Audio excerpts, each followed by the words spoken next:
Ah, yes. Luca versus the Timberwolves. Remember last year? Yeah, I got the Lakers winning this series. If you didn't realize what I was trying to say, so I got the Lakers winning this series. First and foremost, I got the Lakers winning this series. I have them winning in 5 to 6 games. I haven't fully decided. We'll see about it in the video, based on my own analysis, what I think. But yeah, I got the Lakers winning this for sure. And one of the reasons being is kind of the same things I touched on in my last video about the Clippers, and they just have too much abilities. They have too much players. They have too many options to throw at Luca. Offensively, I said Luca. They got too many options to throw at Ant. You see, this is staying here. This is not gonna be edited. They got too much options to throw at Ant. And the Timberwolves don't have that much options to throw at the Lakers. I mean, they got Julius Randle, who has yet to show any signs of improving in the playoffs, elevating his play in the playoffs. So honestly, if I'm going to talk about the Timberwolves, um, as far as the Timberwolves wise, I think this series could generally change depending on how well Julius Randle plays in the postseason. Like, I know I say Lakers will win this series, but I will say this: if the Timberwolves were to surprise everybody and beat the Lakers, it would all be because Julius Randle elevated in the playoffs. Like, they wouldn't do it without Julius Randle. They're not upsetting and beating the Lakers unless Julius Randle elevates in the postseason for once.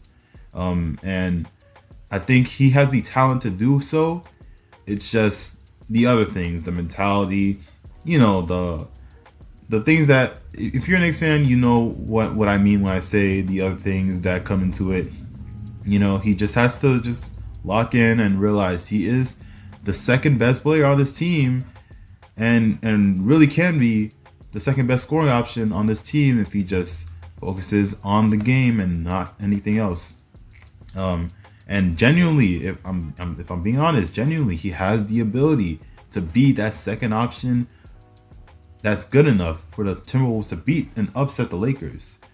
But this is, again, all riding on that fact, and history has shown that Julius Randle can't really do that. So with that being said, I would still go with the Lakers, but just keeping that in mind, that if the Timberwolves were to upset them, it would rely on Julius Randle being an elite second option in this postseason.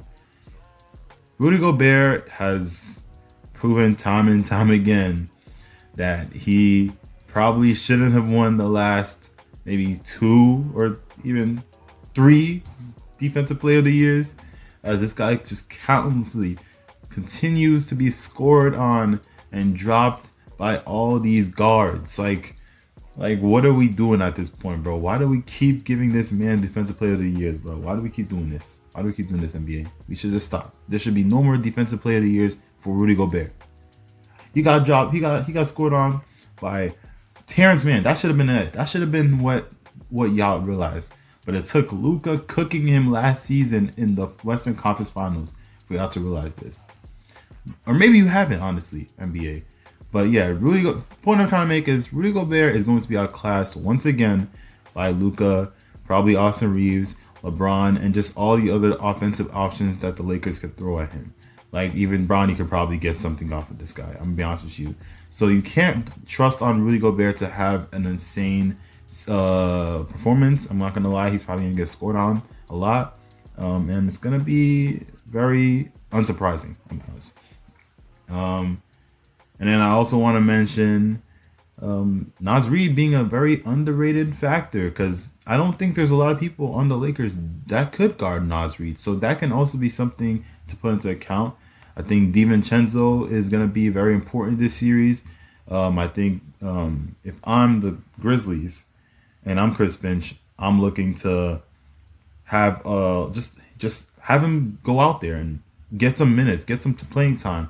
Even if the first game he doesn't start, just getting him some playing time, like a good amount of playing time, because DiVincenzo has proven that he can definitely elevate in the playoffs as well. his postseason play like we saw last year. And though he hasn't had the greatest of seasons, he's definitely been heating up later down the stretch in the past few games. And I think it's only fair to give him a chance, especially because he can definitely be a great scoring option in a lot of big games and could honestly be a decider in a lot of games for the Timberwolves. So I will say that the Lakers win this series, but don't count out the Timberwolves. But yeah, my final rhetoric: Lakers in 6.